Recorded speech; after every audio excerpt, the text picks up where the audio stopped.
Hey guys, Tommy Kerrigan with Tommy Untamed. We've got a great show coming up. Thank you for watching.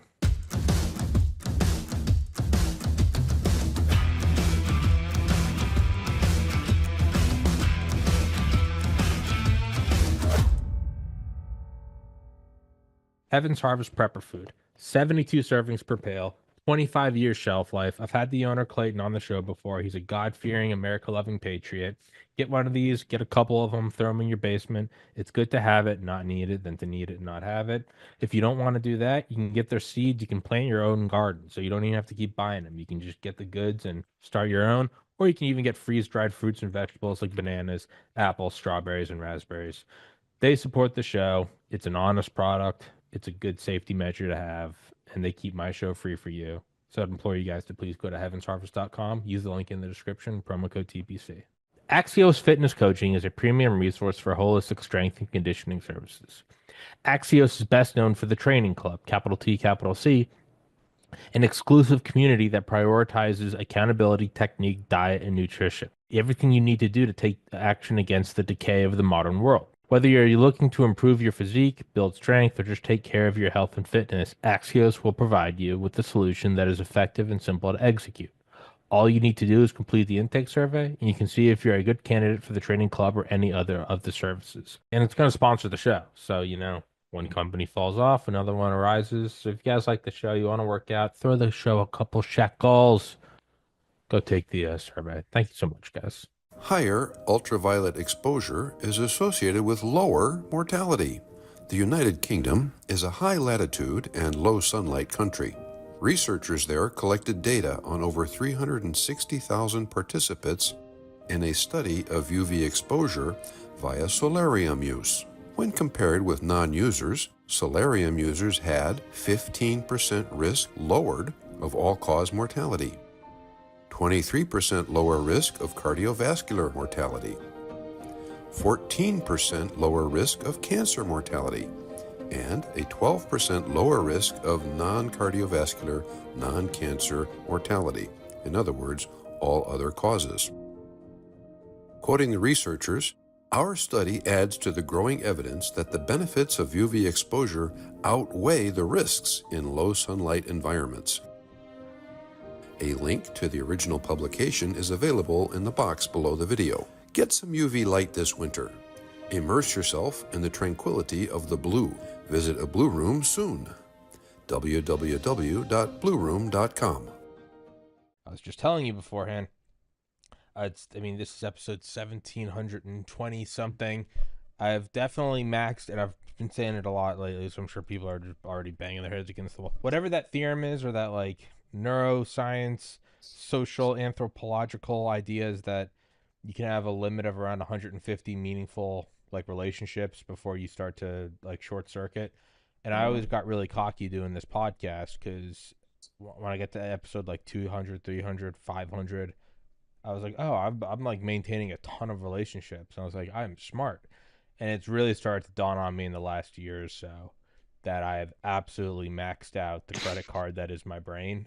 And the episodes run together, the books run together, even dreams and private conversations run together to where I don't really know what was a show anymore. So I say that to say it's been a minute since we hung out, probably well over a year. And recently I've just been having guests on whenever my subconscious mind is just like, hey, you remember Dr. Seik? And I'll be like, yeah. And I'll be like, hit him up. I'm like, all right. So that's how the sausage is made right now, is I'm just grabbing whatever names pop up on the magic 8 ball in my mind. And but yeah, for everybody that doesn't know, because you've been on here several times before talking about like integrated pharmaceuticals, real quick, just tell everyone like who you are and what you do, and then we'll just wing it.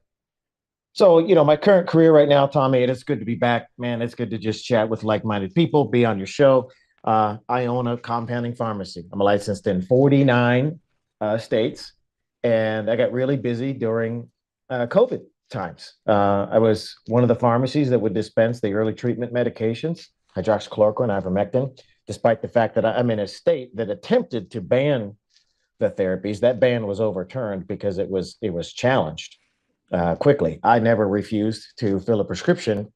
But this comes on the tail of some other things. You and I talked before because we covered a broad range of topics. I mean, we dove into the woo, man. And I'm a student of it because I listen to shows like yours. And we talked about my good friend and mentor who was an '09 in the Navy. And in 2018, he kind of lit me up on, what's really going on in the world. So let's just take the most simplistic Yeah. view of that, which is you have a collection of globalists, bankers, corporate oligarchs that have in mind to reshape the world the way that they want to, and they need to take out America and freedom-loving people, and they just want to displace a freedom-minded population with a population that they want to control. And when he told me this in 2018, I said, my business at the time was suffering. I had just ended a 2-year lawsuit against a now former business partner. I got the company, didn't get any of the money back, but we were in shambles. And I said, I read about what an '09 could do. You could commission me right now as a CW01. And he said, yeah, I'm not going to do that. I said, why? He says, you're much more valuable sticking with your business because it's going to be needed. And I'll bring that full circle to like, what am I doing in business right now? He said, your business is going to be needed. But if you wanted me to train you, I'm going to give you a list of books to read. And Dami, you and I exchanged those. You said, Mm-hmm. hey, post me the red pill book list. I And still, dude, I still have it in it my. was not a short list. So I got to be honest with you. He's never going to be on like a podcast or anything like that. I euphemistically refer to him as the boss. That's Not right. September 25th, 2023, made it. Black Laws Yeah. Dictionary, The Rise of the Fourth Reich, Operation Gladio, Aviv and the Holocaust, Operation Paperclip, Blowback, The Secret Team, Surprise Kill, Vanish, President Pulpitry, Tragedy and Hope, How to Hide an Empire. Yeah, Yeah, that was still just the have it. first list. Then there's the second list, and he said, he'll send me scientific articles to read, a lot of stuff that would pertain to infectious disease. So I did spend about 10 years in the biotech industry, mostly clinical research, and it was all infectious disease, virology. Hepatitis C was my primary area of research for a drug that was coming onto market but never made it. The sad fact is, it worked really well, but the side effects were intolerable. But that really trained my mind how to do research. So he said, well, why don't you stick with this? I'll feed you information and then loads of clinical articles. And then we dive into some other stuff too. He'll send me articles on materials sciences, patents that exist. And, we've touched on a couple things about, all this about what's really going on in the world. And it's pretty interesting. And most recently, so I always look at my thread, which I glance over at my phone, and I'll send these to you because there's a guy well known in the intelligence circle. Okay. And his name is Charles Hughes. He's got some YouTube videos. And the title of the first one my bud sent to me caught my eye. Said, once you know this, every psyop becomes obvious. He just sent these to me yesterday. I didn't even dive in yet, but that would be something Yeah, interesting send for me, both, yeah, send yeah, me, for both please. you and I to study Absolutely. and get out there because gosh, I asked him one time. He said, "Why do you spend so much time educating me on all this stuff?" And he said, "Well, you asked for it." And he said, "I got about 20 people like you."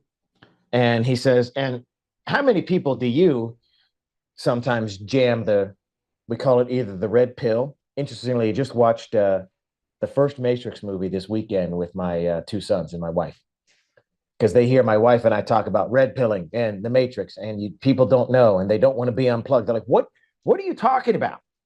And we wanted to wait because, the older one's 14, the younger one's 10.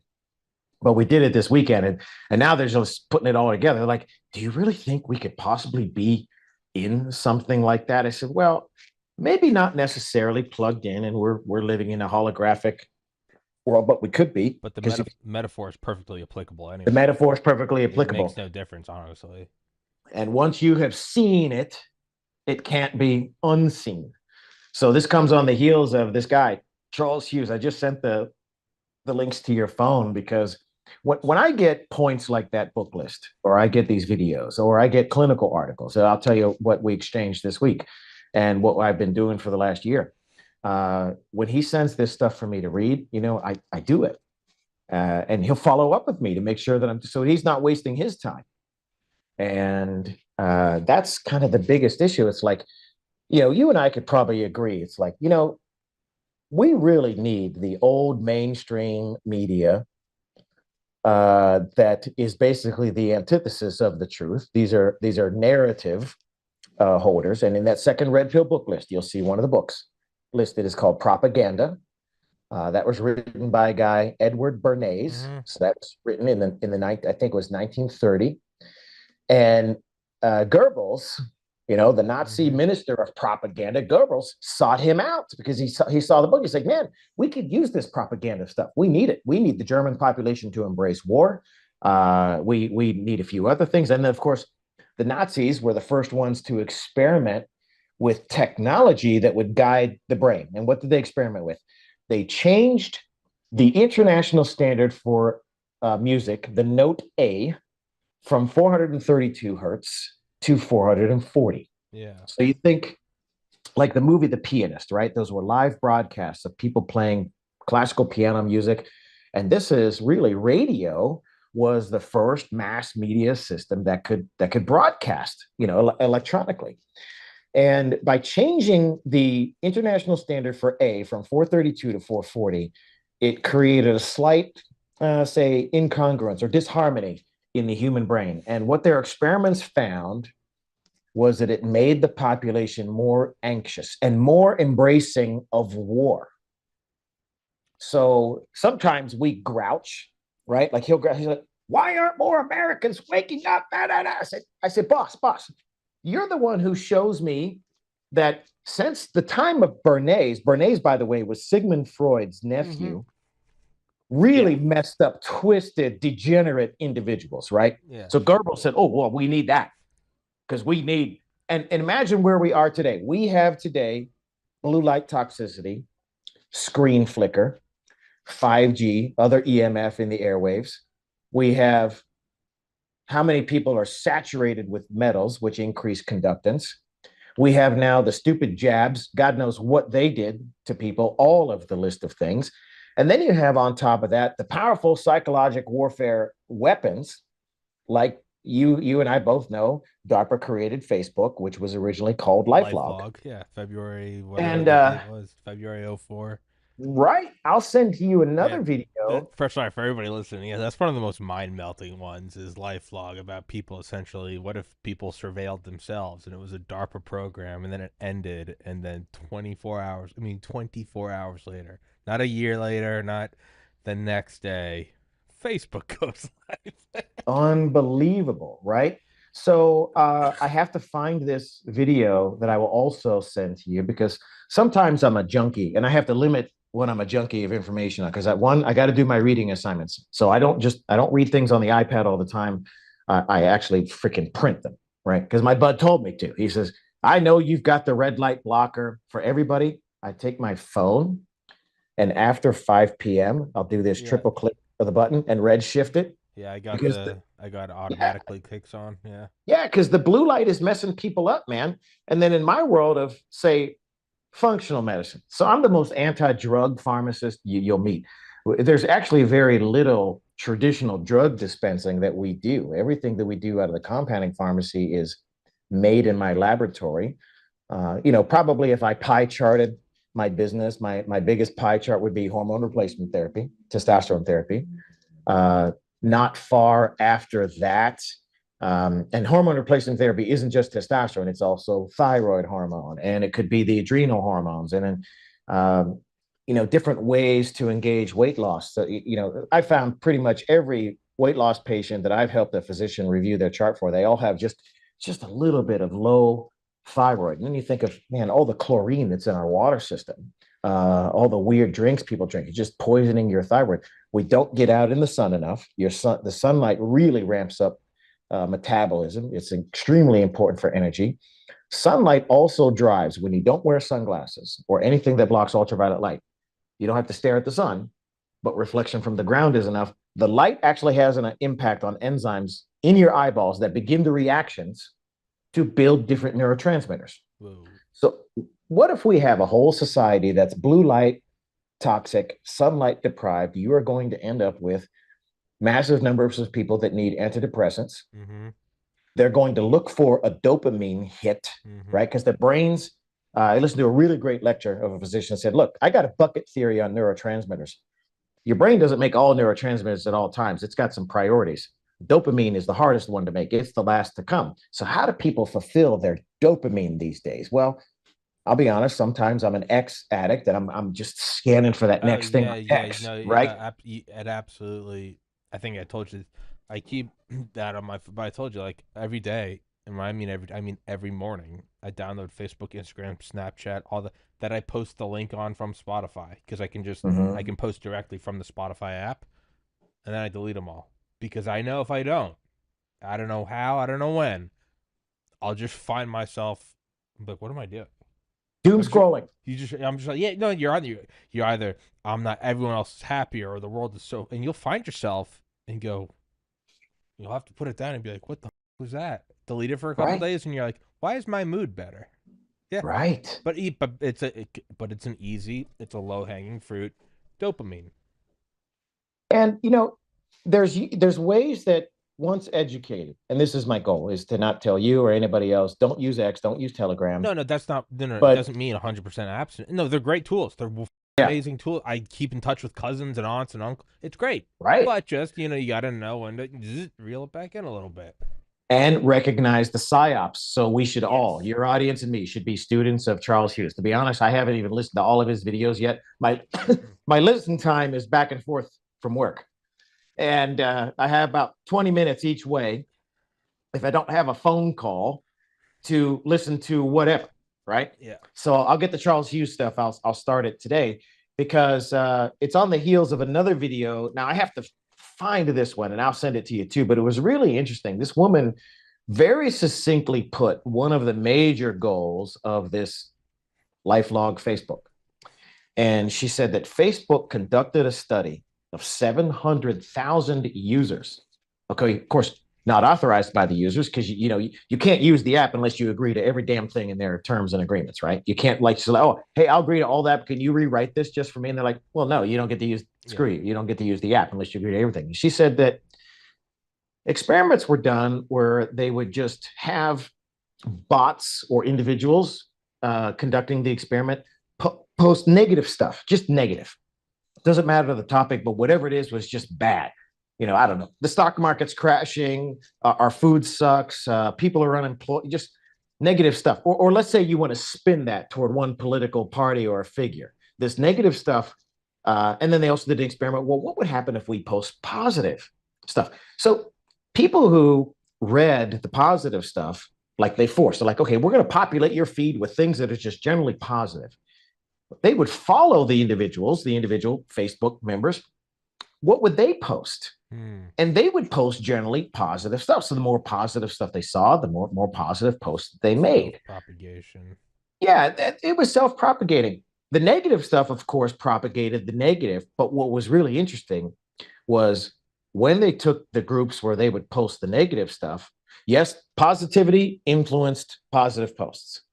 Negativity influenced negative posts, but the impact was much greater. Yeah, it's like much more potent.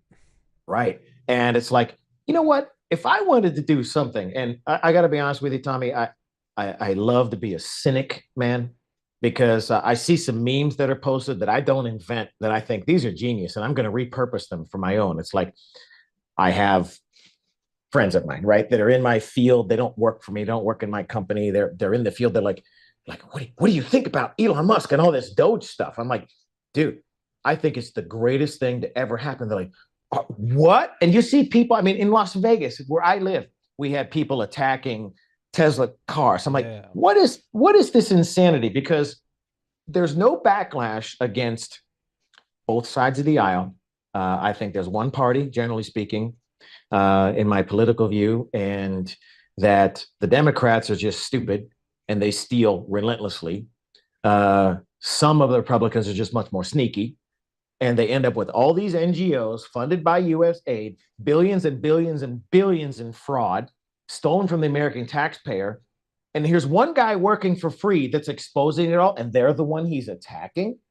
That tells me, man, there's some powerful psychological operation there. No, Because it's why isn't everybody saying that's bullshit? no, no. Like that alone is impressive when you see people like it's bad, it's crazy, but like the one thing that immediately stuck out to me was the people attacking these cars.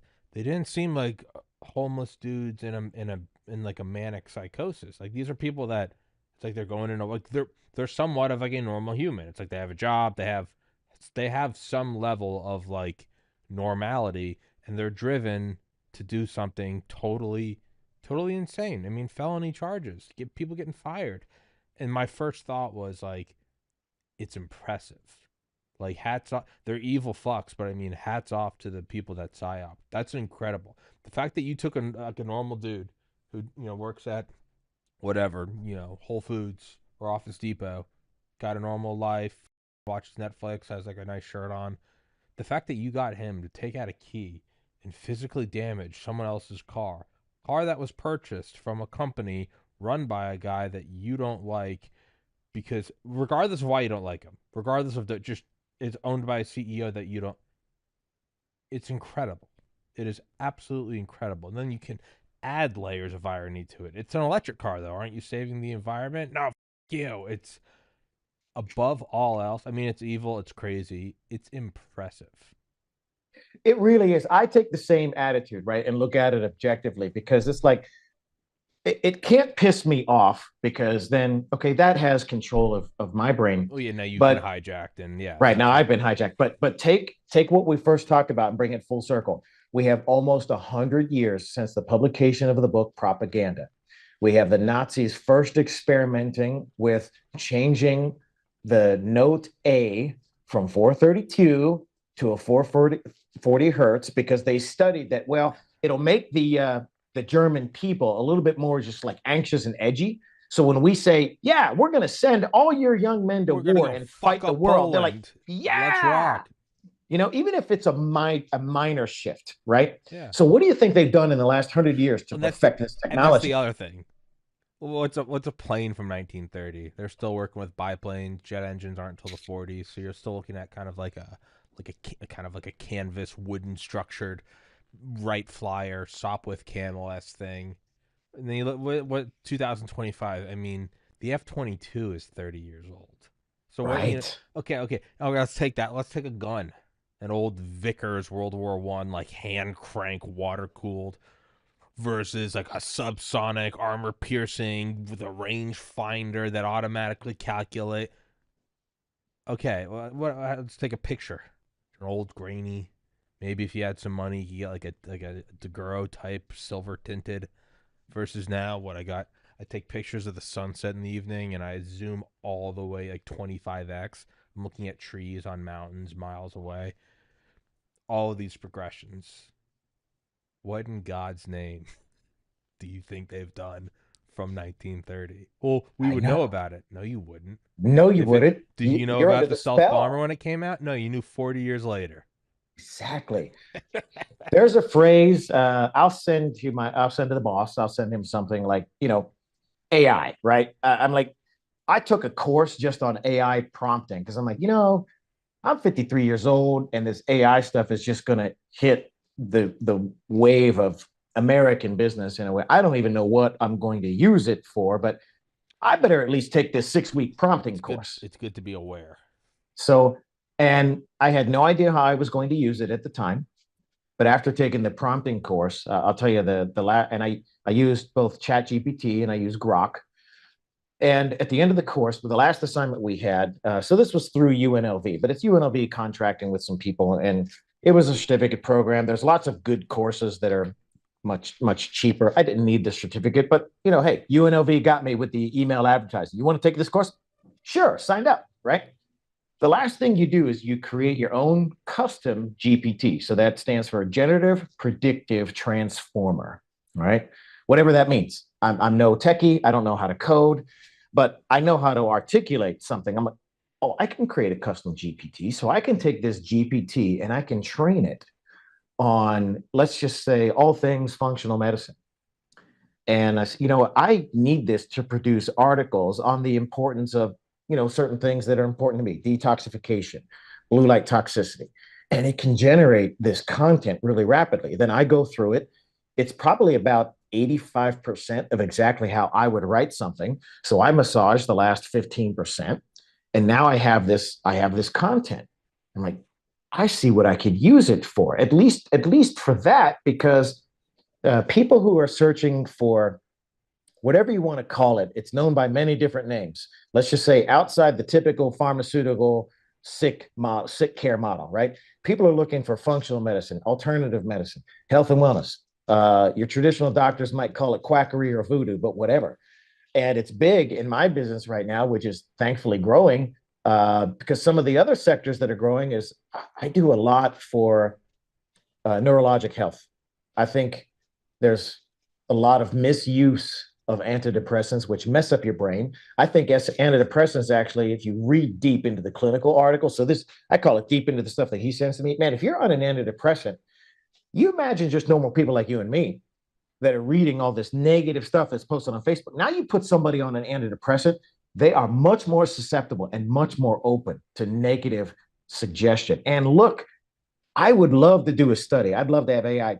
How many people that keyed cars, we know they're crazy, but how many were also on SSRIs? You've probably heard people or seen drops people say, you know what, all these dudes that went and became like mad school shooters, well, how many of them were on It's like antidepressants? almost 100%.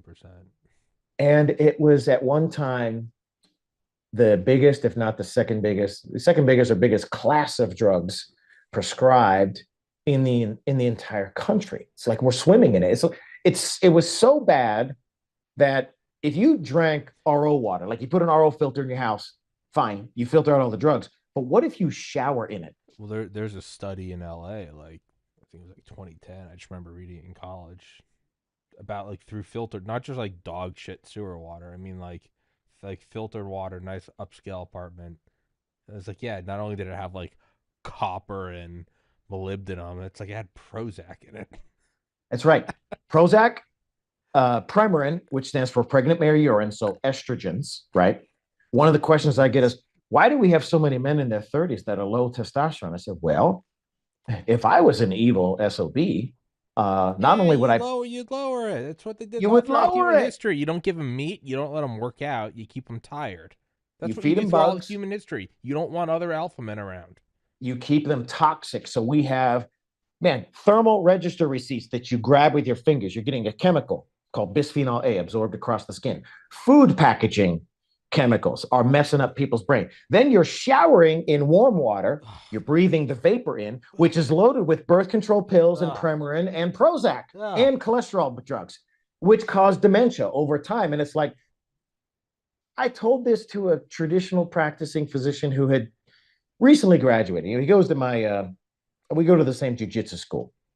And he's like, oh, well, there is something, a little bit of truth to all that, what you're saying. I'm like, no, no, no, dude. It is the truth. You're just unaware yet. And you're working at an urgent care that's more like a primary care. I know what's happening. I said, what do you think about this? Um, the average primary care visit today in standard American medicine is 7.6 minutes. The doctors will tell you it's enough to complain about one problem. They'll write up to two prescriptions. They just pop it to the pharmacy. They get to the next room. They don't even look at you. They're like this, Tommy, typing Mm-hmm. on the electronic health record. They don't even lay their hands on you, let alone look at you and talk to you. Because if they're working, especially for corporate medicine, which so many independent medical school medicine practices went out of business during COVID. So the doctors went to these big I call them doc in a box corporate medicine centers where you've got, I don't know, 20 physicians and you got a big building that you go to and you see the doctors. And it's like, okay, they're cranking out so many more prescriptions. That's what they were designed to do. And it's like, that's not care. That's prescribing people treatment. That's the antithesis of natural medicine. Oh, what you do, Robert, is quackery. I'm like, no, wait a minute.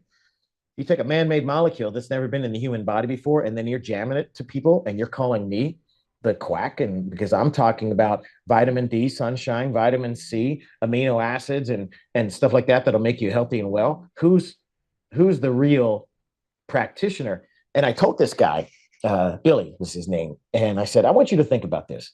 Are you really practicing medicine, or are you an expensive box checker? Meaning he's just clicking boxes on the EHR. The electronic health record will spit out, well, this is the diagnosis. Here's the company approved treatment plan for this diagnosis. There are a couple, pick one. What pharmacy to use? Click, and it's gone. How I saw quickly him. until your job's gone, bud? dude, I told him this. I said, now, I said, first, next is going to be telemedicine, is going to be taking over your job. How long after that is it going to be either doctors from India or the Philippines, Mm-hmm. or AI is going to replace you? There is a bill that is introduced in Congress for AI to do low level diagnosis and prescribing. That's where it's going to start. And you know who's sponsoring the bill? It's being driven through, if you track all the funds, by CVS Caremark. CVS, Yeah. one of your largest chain drugstores, and Caremark, which is your largest, what we call PBM, Pharmacy Benefits Manager. So when I told Billy all this, expensive box checker, I didn't see him for 2 months. And then he saw me again. He says, dude, I got to tell you, I have been depressed ever since you told me that, because you're right. I'm not practicing medicine. I was proud to get out of medical school. And I'm a doctor. And I put on the white coat. And he said, I don't do anything. I don't do any thinking. It's all what the med. How can I get into this other stuff? I was like, well, that takes some guts, man. You're going to have to get out there and fight mainstream medicine. You're going to have to advertise to patients. I really am here to help you. But by the way, the stuff I'm going to recommend to help you with is food detoxification, certain supplements not covered by your insurance. And sorry, we live in a terrible economic time at this moment, and people can't afford shit. And it's like, wow, what a nexus that we're in. Now, I'm not hopeless about it all, because the public awakening has begun. I have said it to friends of mine that are still working chain drugstores. I was like, dude, I said, you've got to know what you're doing is garbage. When people are in their 60s and they're picking up 5 or 6 different medications, does that seem like healthcare to you? When you have somebody in their 80s that can't even remember to take all their medications, and they're sitting at home and they have next to their kitchen sink so many bottles that they need to live with one of their sons or daughters to help them get through their meds. Is that life? No, that's not life. And I said, and you're part of that whole system. And I said, well, what do you want me to do about it? I said, at least learn. That's what I general message when I'm on a podcast like this. I said, look, once you've peeled back that layer and you looked in and you say, shit, and you make people aware.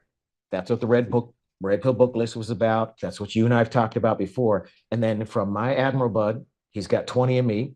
I've got a few friends that I've opened their eyes, like the one doctor. You've got an audience. Okay, man, this is our mission right now. And it's working, I think. No, and that is the first step, is because like the next, and I wouldn't even say it's totally irrational. The next step is when you start looking at it. That's great. You're looking at it. You're doing your. The next step is predictably, and I think probably understandably, it's apathy. You go, well, what the am I even gonna these corporations? Okay, and that's fine, and you'll go through that, and that's part of the just like going through puberty is like your first breakup. It's all part. It's all part of the process. So don't despair. But despair is one of the processes. But you go through it, but you start to read more about it, and when you're at least aware of it, and then you'll go through the process of like talking to people, and they'll all shun you, but then you'll find someone who's kind of clicked in too, and now all of a sudden you don't feel so apathetic. You found a buddy in the foxhole, and you're like, well, you see this shit too? It's like, yeah, dude. You're like, man, I can't talk about this with everyone. They're like, yeah, no, they think you're crazy. You're like, yeah. You're like, what do we do about it? And they're like, well, hey, here, me and my 2 buddies. And you're like, oh my God, there's more of us. And they're like, dude, there's tons of us. Then all of a sudden you start going, oh, it's not all for naught. Okay. And you start pivoting forward. And you might say, well, what's the step after that and the step after that? Here's the other part. I have no idea. And you don't need to know. It's like, March Madness or NFL playoffs. It's survive in advance. You don't need to know what you're doing next game. You got to get to the next game. Right. Okay, survive in advance. So you don't need to, well, how are we going to do this? And hey, like slow your roll. You don't need to worry about right now, like how are you going to take down the CIA? Hey, that's another day. Today, we're learning about this, and just keep moving forward. And once you do that, the apathy kind of evaporates, and you start to feel like, oh, you can actually make a change. I'm kind of a reluctant health coach. So what happens in my business is I will have doctors that say, "Man, I'm opening up a clinic that's going to focus on more like functional medicine." I did a bunch of training through a group called the A4M, American Academy of Anti-Aging Medicine. So I have an FMNM after my name, it's letters, Fellow in Metabolic and Nutritional Medicine. But it's all stuff I didn't learn in pharmacy school about nutrition and wellness. And the faculty is just packed with doctors who are traditionally trained doctors from big name universities who have written books like What Your Doctor Won't Tell You About Heart Disease, basically calling bullshit on all the statin drugs. What Your Doctor Won't Tell You About Hypertension, calling bullshit on all the standards that prescribe antihypertensive drugs. There was a gentleman, he's an older guy now, but Steve Sinatra, he's a physician. He was kicked off the CCU, the coronary care unit, because he had these patients coming in. He told his story. It's in his book called Sinatra Solutions. These patients come in, they're basically comatose. They do a angiogram and their pipes are clean. They don't have any blockages. They're on the statin, but they can't feed themselves. They're comatose. So he did a little experiment and said, well, let's get them some nutrition. They can't feed themselves, and let's put just a tiny bit of coenzyme Q10 in an IV bag. Anybody knows that. It's a fat soluble drug. It's very difficult to put it in an IV bag because it's got to be water soluble. But he would put like a milligram or 2 milligrams, which is like nothing. And after a day or two, these people would wake up and start feeding themselves. So he got kicked off. Then got kicked out of the hospital. Then he told the hospital, he had a pathologist friend. He said, hey, these people that follow this pattern, they're admitted to the CCU. They're essentially dying of heart failure. They're on the edge of it. They're comatose. When they do die, I want you to biopsy their myocardium. I want you to take a needle and look at the muscle, the heart muscle, and I want you to tell me how much CoQ10 is in that heart muscle. The most dense concentration of coenzyme Q10 is in the myocardium. We have it in every muscle. We have it throughout all tissues. It's called ubiquinone for a reason, because it's ubiquitous. And the coenzyme Q10 content of those patients who died of heart failure was 0. Every patient on a statin drug. And he said, that's what killed them.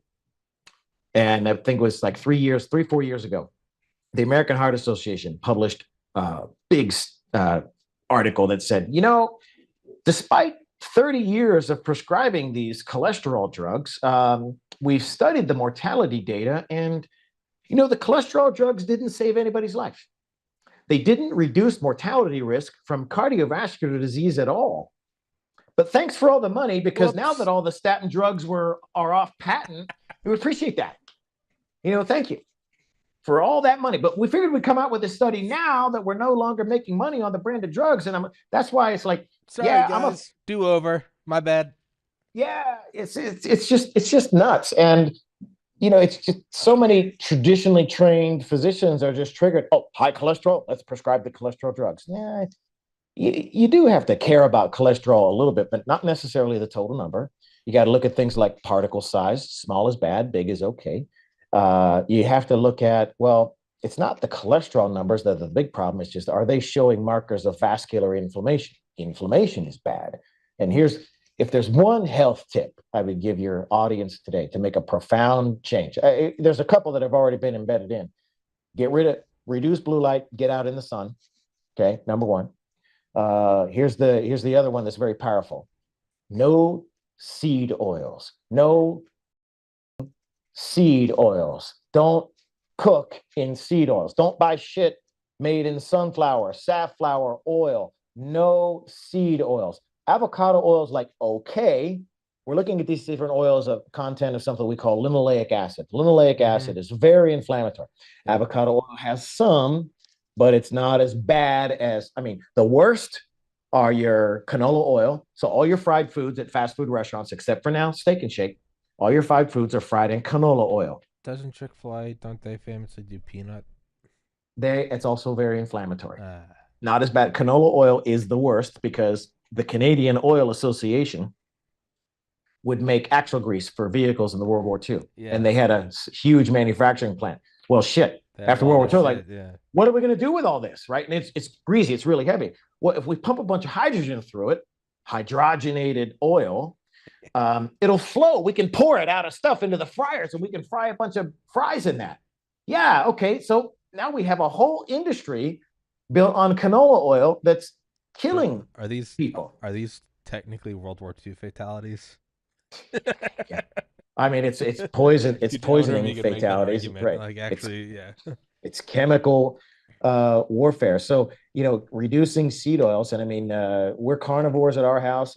If I want to, if I'm carrying an extra 10 or 15 pounds of fat and I want to quickly lose it, like I don't pay a ton of attention to what I eat. I pay some attention.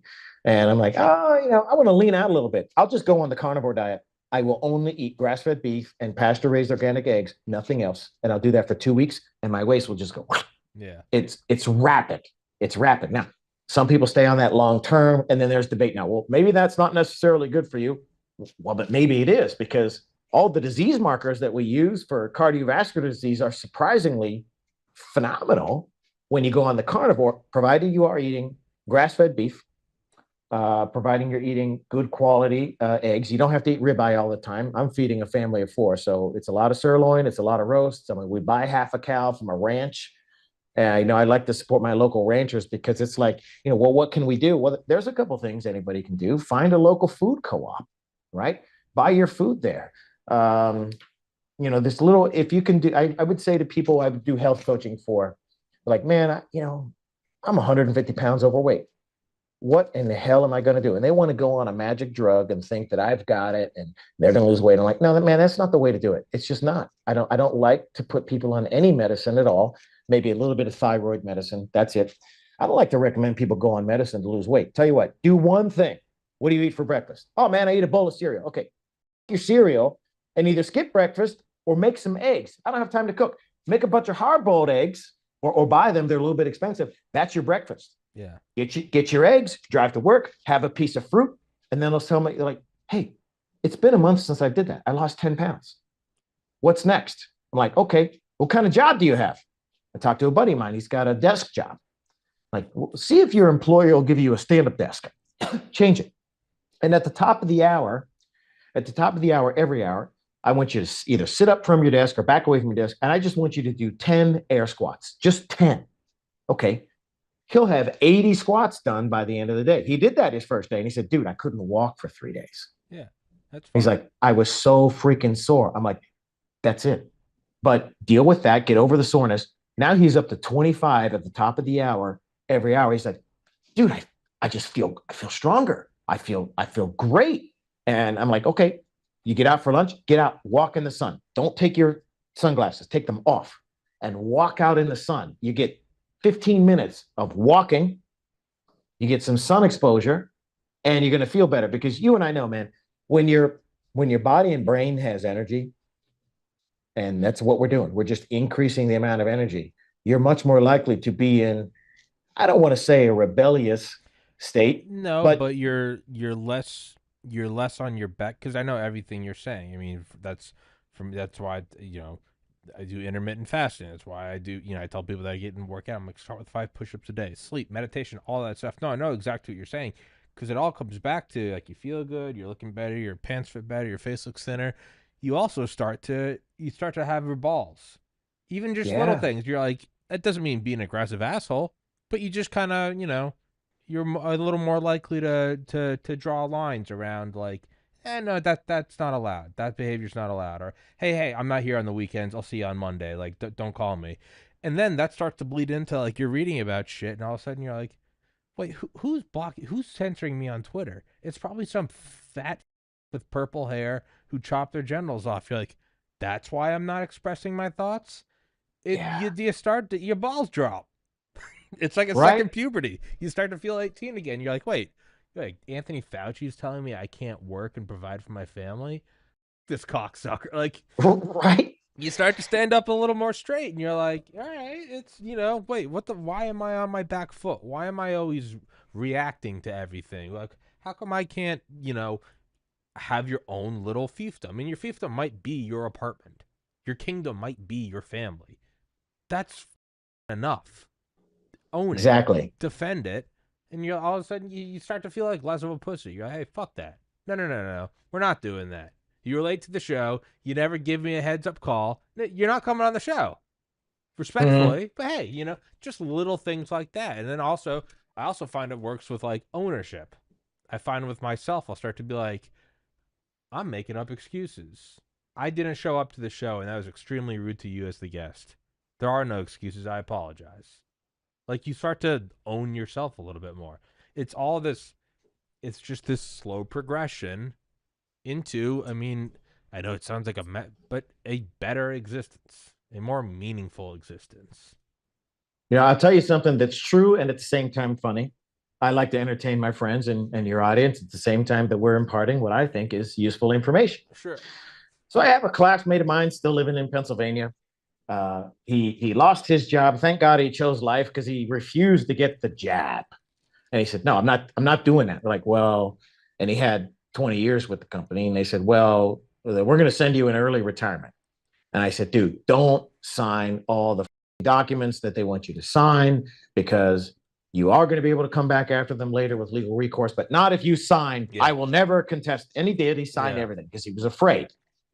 I said, "All right, I get it. You got to provide for yourself and you got to provide for, your three kids and wife. And I get it." So we talked later. He's like, "Man," he says, "my new job that I got," he said, I'm working in a hospital system and I am surrounded by people who are just unaware. I send him clinical shit all the time to read, which is, of course, one of the latest ones I just sent him. He said, "I'm posting this on the health system website today," where I get the post. And what was it about? The flu vaccination. The most recent flu vaccination makes it more likely for you to get the flu. And it was like a big deal to him. I'm like, "Yeah, but dude, this is not new information. Here's a 2017, 2018 analysis. The Navy did its own analysis. There's something called the Hoskins effect, which is named after a British researcher named T.W. Hoskins. If you get a vaccine, certain things, you get a vaccine, you're actually more likely to get the damn disease that you were vaccinated against. And there's a reason that occurs because of the way the antigen that you want your immune system to generate a response to, the way the immune system generates it. It's like, okay, I see that. I'm going to block that anytime it comes into the body. But, viruses change slightly over time, but it doesn't see the variants. It doesn't see the variants. So you're susceptible to the variants. And I said, "Look, now you have two data points published in scientific journals that say you get the flu vaccine, you're more likely to get the flu." And he says, I get it. And, but I got him out of despair mode. I said, "You got to stop going into despair mode." And he said, "How do I do that, man?" I said, "Listen, make these incremental changes. You stand all day. I don't care if anybody makes fun of you. Do 10 squats, do 25 squats at the top of the hour, every hour. Just get stronger. You'll be stronger." I said, "And I want you to meditate." This is where I get to. He said, "Meditate." I said, "Okay." And I'm on the phone with him in the car. I said, "We're going to meditate together right now." He says, "Okay." So now imagine all the bullshit that you got to deal with. Your stupid communist supervisor, your hospital system that berated you because you won't get the vaccine. And they wanted him as a pharmacist to inject the vaccine. He said, "I'm not doing that." And they put the pressure on him. He said, "You can't." It was really slick because he said, "I tell you what, here's the 28 pages, single space typed of all the potential adverse events that occur from the Pfizer vaccine. If you let me read every single one of these pages word for word to somebody, then I'll consider giving the vaccine." They said, "No, you don't have to do that." He said, "Don't we have to give informed consent?" "Well, technically, no." And he's like, No, you do. I'm not putting myself on the line for that." And he's like going into despair mode. I said, "We're going to meditate right now, bud." He said, "How are we going to do that?" I said, "Imagine all this BS that you're dealing with, right? Just imagine it. You can't close your eyes. You're driving too. You just imagine it. Take a deep breath, and you've got all the psyops on mainstream news media, and you've got your friends that are ridiculing you. A lot of his friends are doctors and pharmacists, and he's an outlier because he doesn't believe in the mainstream, prevailing theories about COVID and the vaccines." And I said, "You imagine all that. Now take it, pile it all up, stack it all up, and think about it." He said, "Yeah." I said, "Now take a deep breath." He says, "Yes." I said, "Repeat after me." He says, "Okay, what?" I said, "That." He said, "What?" I said, "That." And I said, "This is meditation?" I said, "It's called that meditation. Yes, this is meditation that you can do." He's like, "Yeah, that, you're right." He said, "I can deal. They can throw stuff at me all day long and pick on me, and I don't care." I said, "That's right." I said, "You start to develop a backbone, and maybe there will be one or two others that you inspire to do the same. Mm-hmm. Mission complete. At the very least, you've protected yourself." Didn't allow his kids to get vaccinated either. The wife berated him. They got a divorce a while ago, but the wife just like, "What's wrong with you? Like there's something wrong." He's like, "The kids and I are fine." And she said, "Why won't you let them get vaccinated?" Because both parents have to agree to vaccinate the kids. They signed that, and he said, and the kids didn't want it, because he had talked to them. She says, "I don't understand why they don't listen to me and they're listening to you." He says, "Well, they're old enough to make up their own minds. I gave them information. You gave them information. They decided for themselves." I don't understand why you just don't advocate for them to get it. He says, well, I've shown you all the reasons why. Yeah, that's not true. And it's like the ex-wife, all those people he works with, dude, sometimes I am so underwhelmed by the lack of awakening in healthcare because I swim in it. There's some that are outliers. I subscribe to some really good Substacks that I read. There's William Mackus out of Canada. I've heard him on Uh, before. Yeah. yeah, hey, he's a great guy. Yeah. There's a couple Substacks. I don't even know their names. There's the second smartest guy in the room, a Midwestern doctor. Of course, Pierre, Corey, Paul Merrick have been out there in the fight. Ryan Cole, and it's like, yeah, those are leaders. Those are leaders, and they're swimming in the lake, getting bitten by all the mean fish that are in healthcare, saying you guys are just foolish, right? But they're stalwarts, and they're convinced that what they're doing, and they're correct. What they're doing is the right thing for people, and that's what it comes down to. Your audience, you and I talking, more people that practice that medication and meditation, that meditation, and kind of get this out because it will start to change the thinking of others. But you tell me, man, in your sphere, in your regular living, and you're running this show all the time, how do you feel about the pace of general awakening in America? In my opinion, it is happening, but sometimes I'm like, why isn't it faster? Why aren't there more people waking up going that? What do you think? So I'm 34. I was reading into conspiracies at like age 15. I didn't go to prom. I was at home reading Legacy of Ashes about the CIA. I've always just been into this shit. I've been doing the podcast for 5 years. So I've been in like the conspiracy world for roughly 2 decades and the podcast world for half a decade. It was speeding up faster by the time I started the podcast than I had ever seen it. Even within the life of the podcast, I would say it is accelerating at a pace that far has exceeded, outpaced my most optimistic hopes even 5 years ago. It's still frustrating. That's good. It's in the same way that it's good to be frustrated that you can't curl 50 pounds because that's how you move forward. It doesn't mean that it's bad that you can only do 45, but it's good to be hungry and move forward. So it's good to be not content and like you said, what was the word you used? Not unimpressed, whatever the Un, fuck. yeah, underwhelmed, Underwhelmed. It's underwhelmed by good the to be lack of it's good to awakening. be underwhelmed because that's what pushes forward.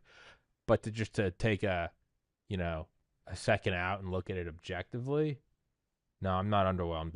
It's speeding up at a pace that is kind of insane to me. Just in my, and who knows, what biases I have by being kind of in the sphere of doing shows every day. It might be that I'm seeing these people at a much higher rate than most people are, so maybe I don't have an accurate analysis of the general rate. But in terms of like just the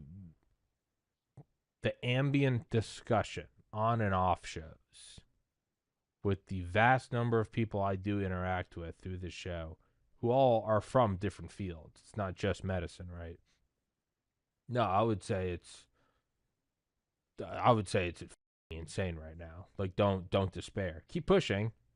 I would say don't despair. Now, when is it gonna break? I have no idea. I think what we're seeing is like a kind of like a once in several centuries, if not millennial shift. So this could be something that takes 50 years. It might take 5 months. I have no idea. But it's speeding up and it's feeding on itself and it's dissolving the container that it's within. It's like an acid that's too strong for the beaker. I'm very optimistic.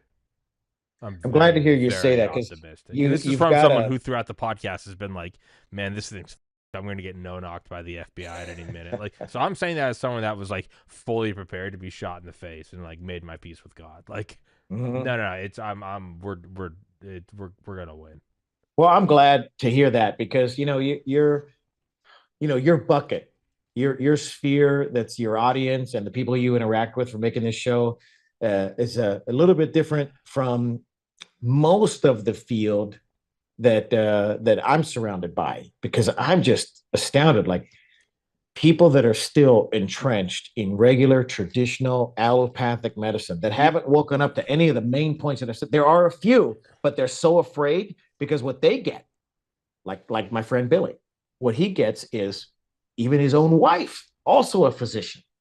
Like, man, if I came out and told everybody I believed this stuff that you said about how we're practicing medicine, how we shouldn't be prescribing antidepressants to kids, how we should be talking about, you know, real ways to make them healthy rather than just jamming drugs, why we should be listening to people instead of a 7.6 minute expensive box checker, electronic health record, primary care visit. He says, dude, he says, I'd lose my job. I would lose a lot of friends. And I'm afraid. I said, well, then why don't you start taking jujitsu class? Because my jujitsu class guys, okay, they're your audience. They are awakening fast, except for the one doctor. But he was bothered. It's a different doctor. It's a different guy. He said, "Man, I was bothered for 2 months by what you said, but you're right." But he's in the same thing. He's like, "Man, I stick my neck out in the field. It's like the crab basket effect. I try to get out of that basket of the way of thinking, and they just pull me back in. You're a fool. You're an idiot. Who are you listening to? This is not convention. This is not science." Yes, it is. You got to break that mold, man. I think we have a ways to go in the field of medicine, but when that breaks, there are many doctors that are out there breaking it. There's Mary Tyler Bowden has had some really good podcasts. There's a lot of hope for what RFK Jr. is going to do with the Department of Health and Human Services. I mean, come on, stop spraying our food with toxins, stop spraying our skies with garbage. Let's have a conversation about vaccines that is the right conversation. And gosh, we'll start to make some changes. And you're right, a lot of them will take 20, 50 years to manifest because imagine this. The American Academy of Pediatrics vaccination schedule is so many doses. It's ridiculous. And it's been published in numerous studies, probably over 100. The link between vaccines and autism spectrum disorders. I mean, the epidemiologic evidence is abundantly clear. And what's most difficult to do in clinical research is to take different ways that you look at a certain issue, different groups of people, but keep coming up with the same answer, keep reproducing the results. It's not just one study that showed, well, this caused the problem. Yeah, well, that's just one study. Well, this study was in a different group of people. It showed the same problem. And here's this one, and this one, and this one. And they all showed the same things. They all showed that we reproduce these results no matter what we do. It's like, you should start to take a look at that American Academy of Pediatrics vaccination schedule. Oh, and by the way, you're a pediatrician. I already know over 60% of the gross revenue at your pediatric practice is vaccination programs. If you didn't have a vaccination program like you did, your practice wouldn't survive. Kids wouldn't get sick. And what are you treating the rest of the time? Well, I'm treating mostly asthma, allergies, and skin conditions. I said, well, which are caused by what? Which are immunologic disruptions that manifest that way. And what are the prime drivers? Here's another set of articles. I don't know, about 80 of those that show how vaccines are going to give rise to asthma, allergies, and skin problems. Start some thinking. And then you have a pediatrician that might realize that, but what are they going to do when they go back to work? When those brave people start to make the changes, and you're going to have parents that are doing it too. Everybody wants to protect their children. When that mindset changes in a bigger way, it has changed. I'll agree with that. But when it changes in a bigger way, that parents start to go, hey, that I'm not jamming my kids with all this shit.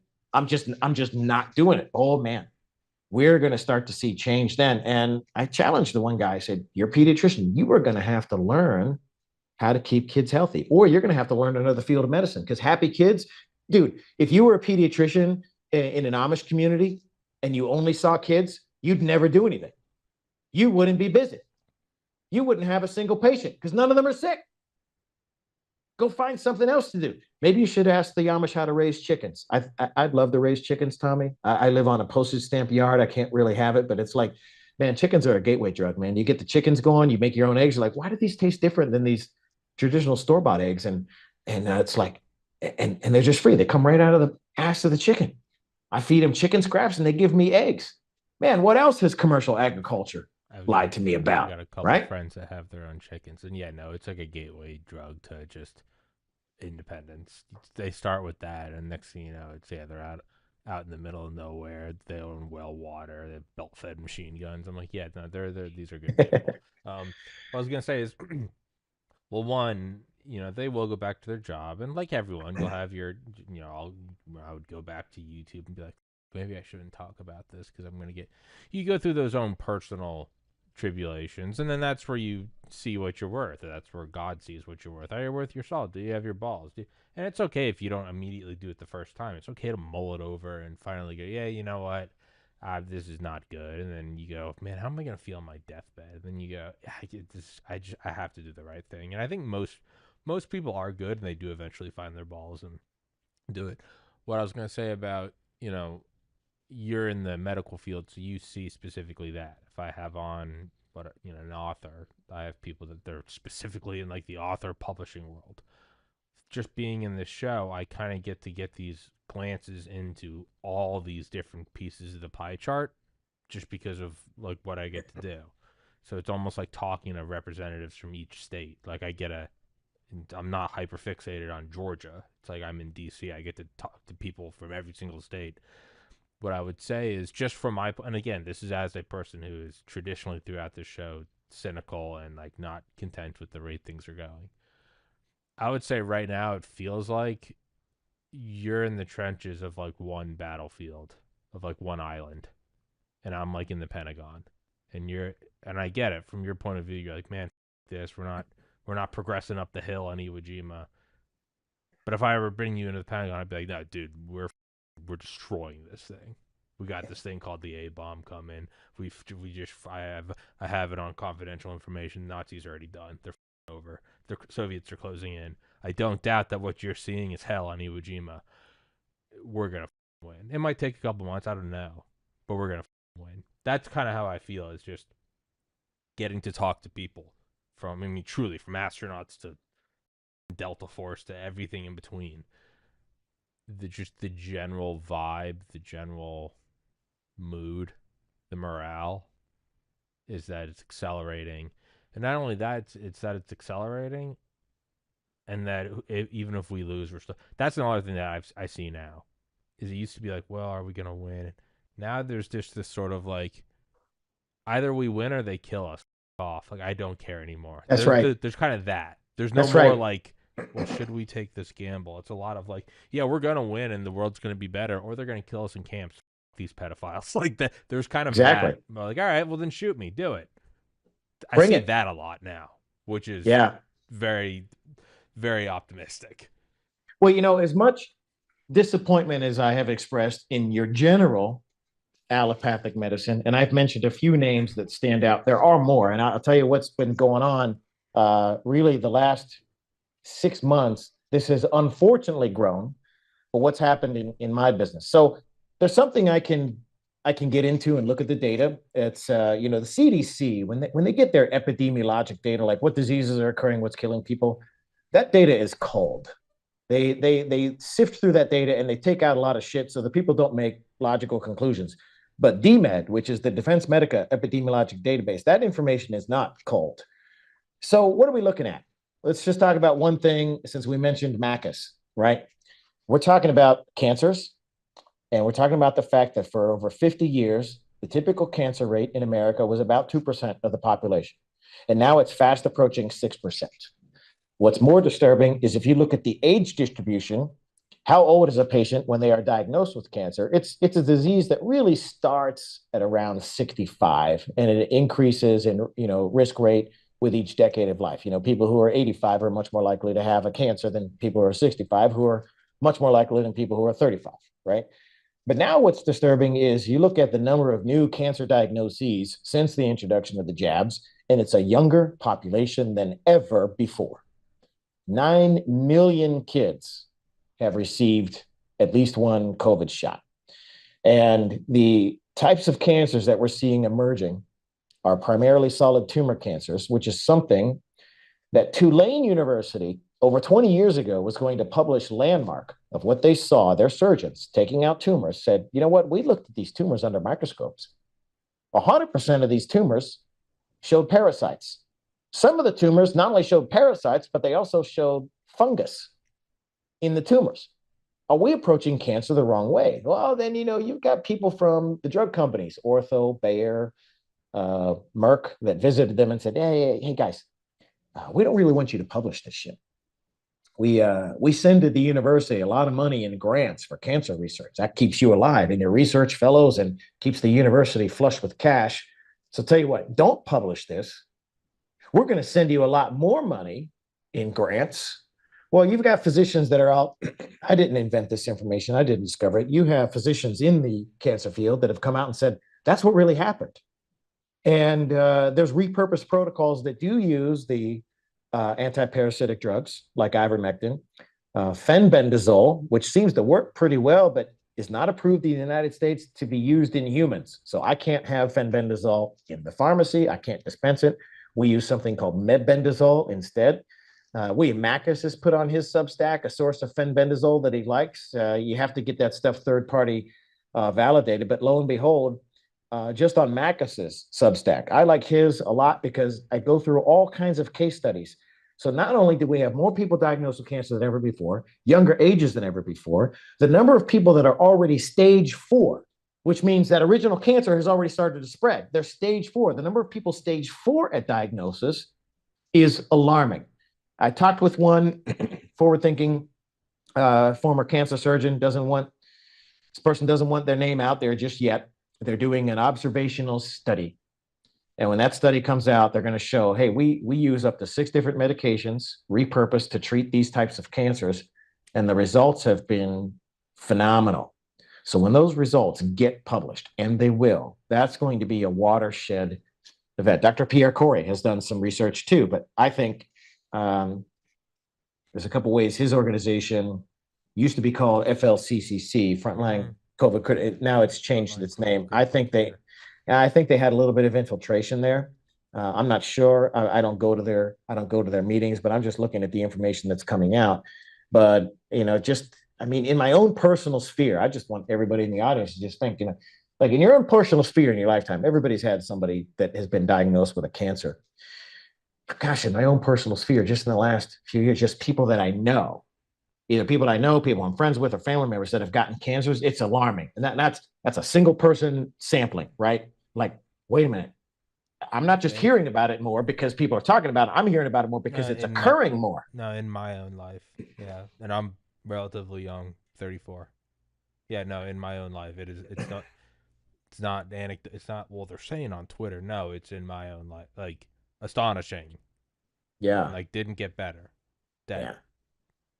Yeah, that's true. The good news is, there are treatments that we do know about.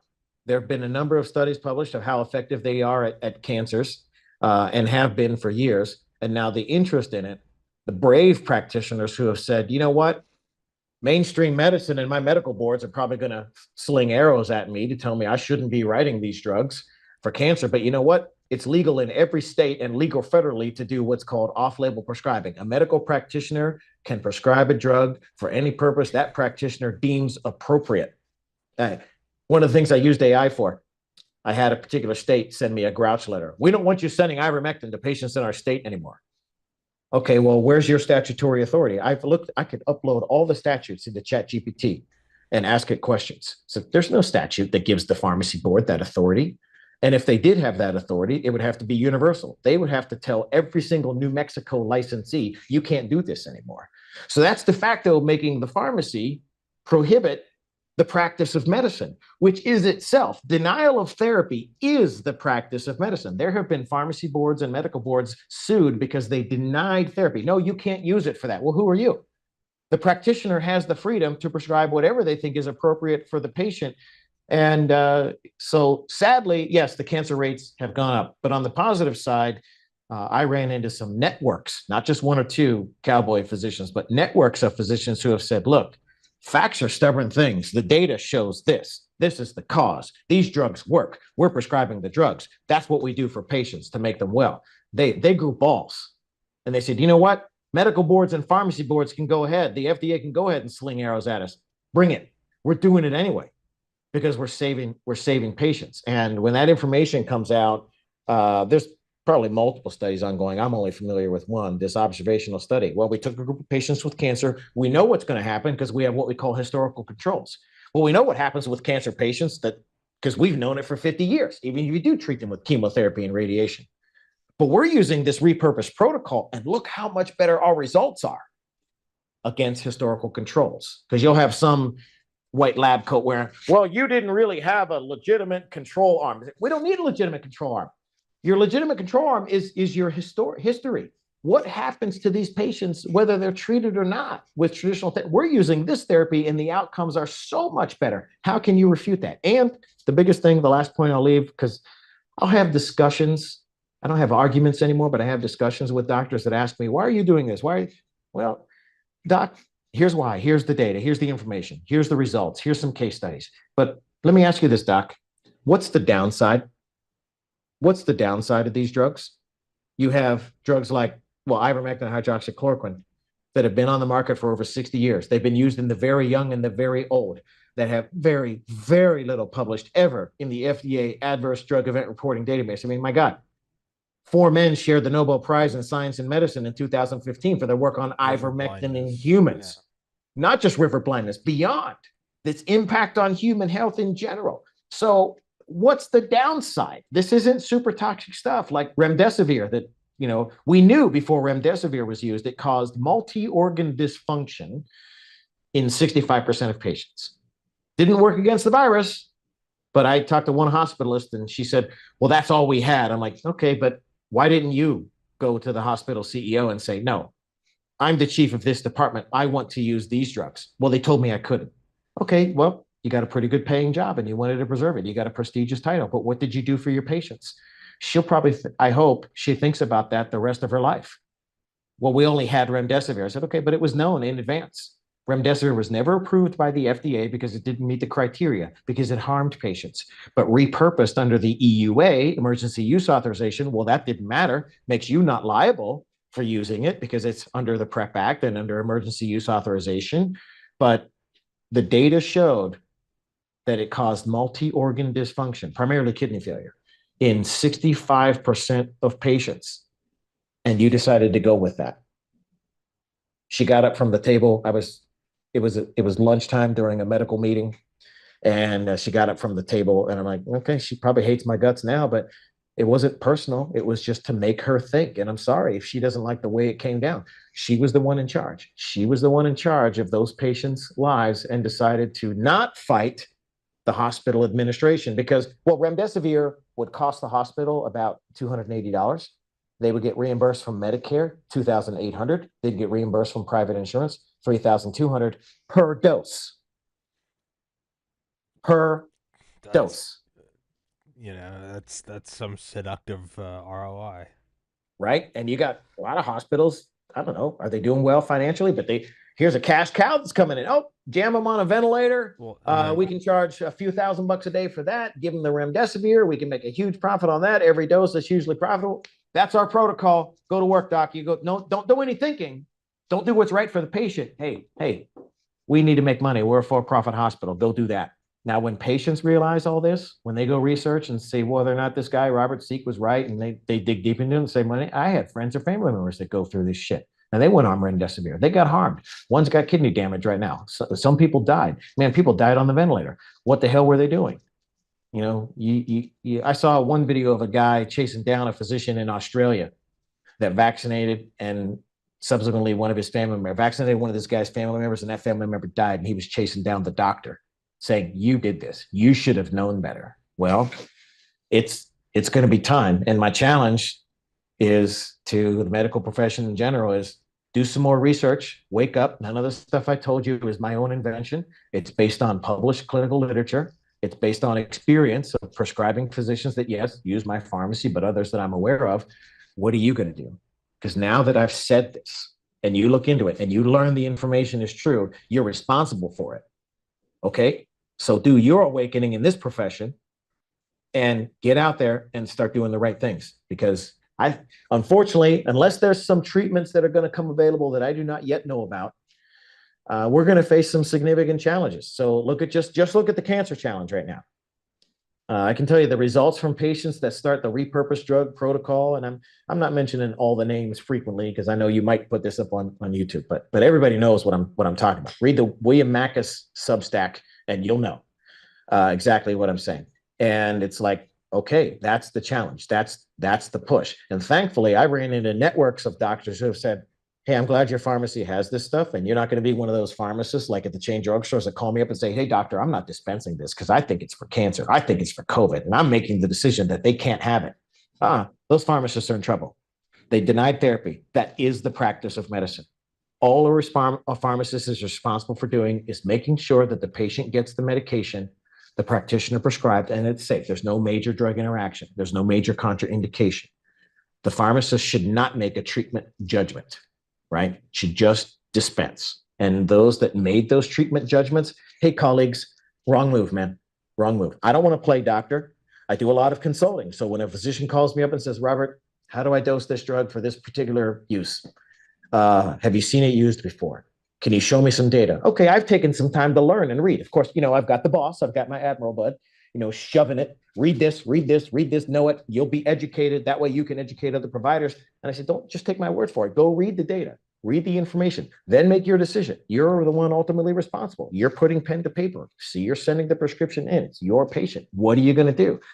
The awakening that's occurred, really, I can just tell you in the last 2 weeks, probably 50 physicians that have said, hey, we're on this. Can you give us a little bit of guidance? How do you recommend dosing this? Oh, this patient, these drugs are metabolized through the kidneys. Do I dose them the same way? I'd recommend, you go a little bit lower on the dose. Their kidneys aren't going to get rid of it as fast. So we don't need to go as high. Somebody's really healthy but they're heavy. A lot of these are weight-based dose drugs. I want you to dose here. The patient weighs this. Here's your 2 options. Here's a low dose protocol. Here's a high dose protocol. And you can scale up over time. I can make you custom capsules so they can start with 1 capsule and eventually work up to 2 or 4 per day so that you get the right dose. Monitor for side effects, titrate from there, see how they respond. Call me back in 3 months and let me know if their tumor shrank. Let me know if their cancer markers went down. And that's occurring. It is occurring. And I'm glad to see it. And we'll wrap up with this. What I was going to say is, part of the whole, getting confidence and getting your balls back, and then one of the things, because once you start improving every other aspect of your life, sleep, diet, blah blah blah, you do inevitably lead to, on your own, through the help of others, to a form of prayer and or meditation. It just kind of seems to be a natural part where people are like, well, everything I'm improving everything else, you know, from making my bed to eating healthy to getting sleep to meditation eventually props up. What meditation and prayer do, aside from giving you some peace, a little more confidence in your actions, you get quiet with the part of you that is at the base of it, the I, the subjective self. And whether maybe you believe in God, maybe you don't, you do start to get to a point of where there's a part of you that you can't lie to. And eventually you will die. And if you don't die, you got however many decades left. And once you sit with that part every day, which you'll start doing, is because once you're doing all the other good stuff, you do it a lot more. It's not like you have once every couple of years. You start to see that part of you every day, that quietness. You do eventually, and it's a strong thing. You go, can I live with myself if I don't act? And if I can live with myself, is this going to eat at me every single part of my life, every second of every day? Maybe I won't meditate anymore. Well, no, because you want to keep doing the self-improvement thing. Eventually, you kind of get to that part where you go, I don't think I can sleep well at night, man. And once you start to improve every other aspect of your life, the one part that you don't improve, if you clean your apartment and you keep it great, but just one thing you never do, I don't know, you never clean the mirror in your, bathroom, your bedroom bathroom. There's like toothpaste spittle on it. Eventually, if everything else in the apartment's just squeaky clean, smells good, and every day you go and look in that mirror, and there's fingerprints on it, there's just like spit, there's like a hair from shaving.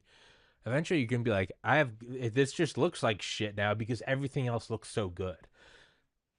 That's where the consciousness comes in. You go, I've got like 8-pack abs now. I can run a mile. I'm doing carnivore. I'm, getting sunlight. I'm doing all the enzymes and everything. You go, but every day I'm just prescribing these pills that I know are killing people.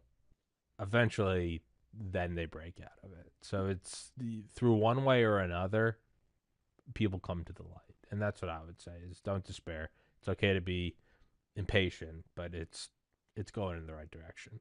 Um, But dog, for right now, we got to wrap it up because I actually have to get on a phone call in a All right, second. man. Hey, you want I'm to an do this idiot. any other time? I'm glad you pinged me. We can do this. We can do this another time. You want to catch up Yeah, brother. in 2 or 3 months? Let's do Yeah, it. I hope yeah, your audience enjoyed the show. yeah. No, they well. Who cares if they don't? I enjoy it. That's more important. If I don't ping you, man, ping me. That's what I tell people. Is it's just me. I have no secretary. I have no assistant. So if somebody doesn't hear from me, it's not like I'm done with that guy. I am just juggling 19,000 different guests and emails, and it's just out of my mind. So if you didn't hear from me, ping me, and we'll schedule something. You got it, Tommy. Hey, man, I really appreciate it. I'm Yeah. so thankful for No, it's shows like yeah. yours and audiences like yours. I mean, it is changing the world without a doubt. And we're headed the right direction. Meditation, prayer, taking the right steps to make yourself stronger. Incremental changes have a big impact. You know, like the Japanese philosophy, Kaizen, right? Incremental improvement, a 1% improvement. You know, I train martial arts. I suck at jujitsu right now, right? But I've been training Kempo for 16 years. But I keep showing up to jujitsu class because you know what? I'm better this week than I was last week. Only a little bit, little bit. But what's it going to be a year from now? Another 52 weeks. You know, I'm gonna be even better. So it's that perseverance, and it's a hard challenge. You know, I got guys that are 20 years younger than me. They're a lot more flexible and they're faster, but okay, that gives me a reason to stay fit and mobile and just train. And the tribe that I found, luckily real close to my house, everybody is just so eager to support and train everybody else. I don't go to an ass kicking gym. Like, oh, I can't wait to show you stupid white belt that I'm boss, right? I'm a blue belt. People kicked my ass when I'm a white belt. I'm going to kick your belt. No, nobody is like that. And the leader, point I'm getting to is you're this audience's leader. You're a focal point that you drive a lot of different sources of information through to your audience. The leader has made the tribe that way.